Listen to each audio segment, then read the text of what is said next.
Hi guys, welcome back to my channel. Today I'm joined by my friend Sam, who has graciously agreed to be my guinea pig again, but this time on camera. About a week ago, I bleached Sam's hair and dyed it orange for her Moira cosplay.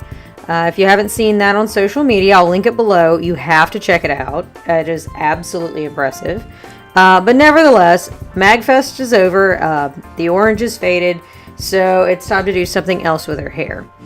We figured if we've already put her hair through the stress of bleaching it, we figured we may as well get our money's worth before dyeing it back to her natural color.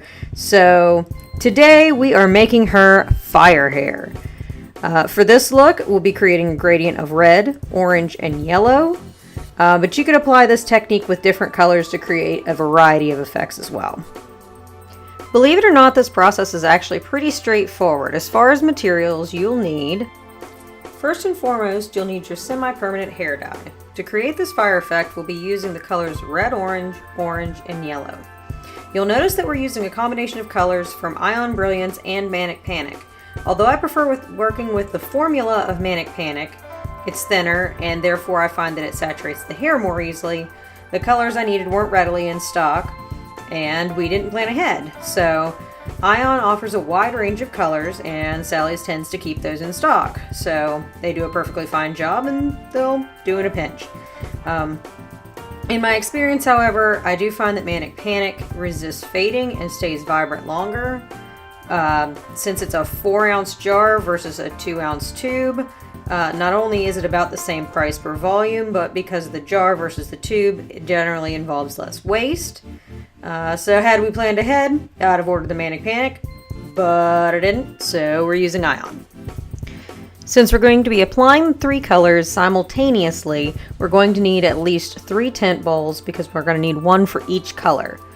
Equally, we're going to want to make sure that we have good control over where we're putting each of the colors so the colors do not get blended. So we're going to want at least 3 tint brushes, 1 for each color. It can also be helpful to have different sizes and shapes of tint brushes around to be able to get to different pieces of the hair.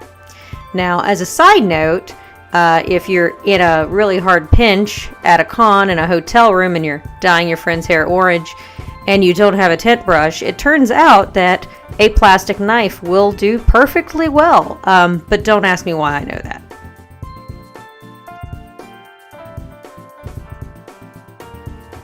Next, you're definitely going to want some disposable gloves to protect your hands because this stuff will absolutely stain your skin. I have to tell you that when I did my mermaid hair, I got lazy and I did not wear gloves, and I turned my hands quite purple. Although OxyGleam did do a pretty good job of getting that stuff off, so just saying. Since we want the colors to stay distinctly separated and to be able to control the gradient that we're creating in the hair, we want to be able to keep the strands separated as we work. So we're going to want some hair color foils to separate those strands. And you can totally just use plain old aluminum foil, but I have to tell you it's a lot harder to work with, and it really doesn't work out any cheaper in the end. So you probably just want to buy the foils. And last but not least, you're going to want to have a good sized stack of towels you're not in love with on hand. We are, after all, working with dye, so guess what? It stains.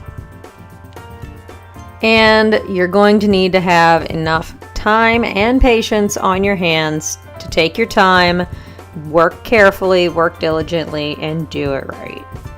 It's truly not a difficult process, but if you get sloppy, it's not going to look good.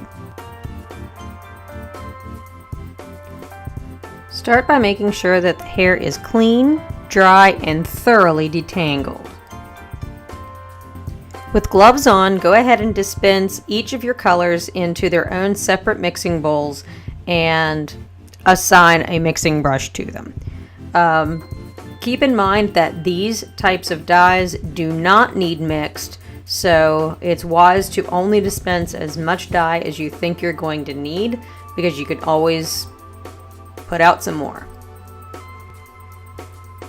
I cut some of that out because I was just so super precautious at first, but once I found a groove to it, I got moving a lot faster, so I'll show you that part. But Basically, the process here is to take a small section of hair across the scalp and to layer it over top of the foil and then paint the dye onto it in successive colors. So for our look, we started with the red at the top of the hair. I went down, since Sam's hair is fairly short, I went down about an inch, inch and a half with the red, about another inch, inch and a half with the orange, and then finished off the tips with the yellow.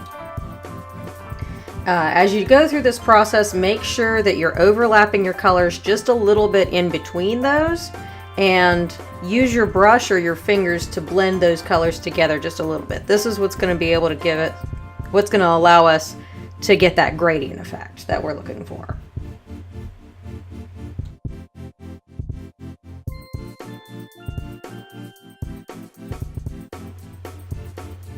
So in case you're wondering what Sam's doing on her phone, we're trolling our husbands by putting random songs on their YouTube queue downstairs.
So here we are again after the dye has sat, after I had finished putting it on her head.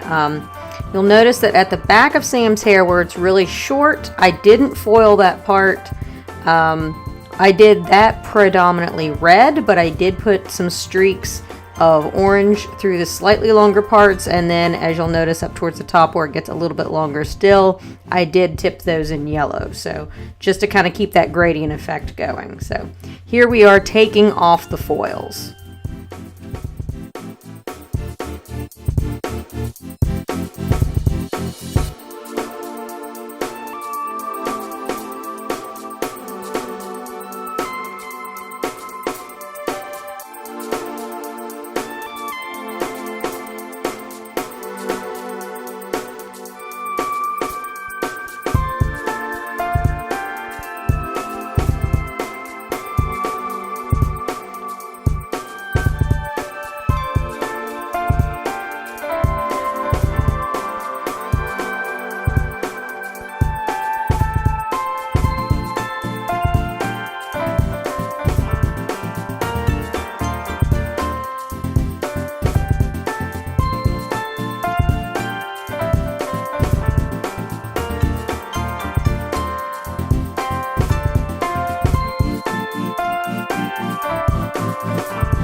And here is the final product. I am so happy with the way this turned out, and I know Sam is too. So I hope you enjoyed this video, and I hope that it helped you out. If it did, please don't forget to like. Please subscribe to my channel. Thanks so much for watching. I'll see you next time.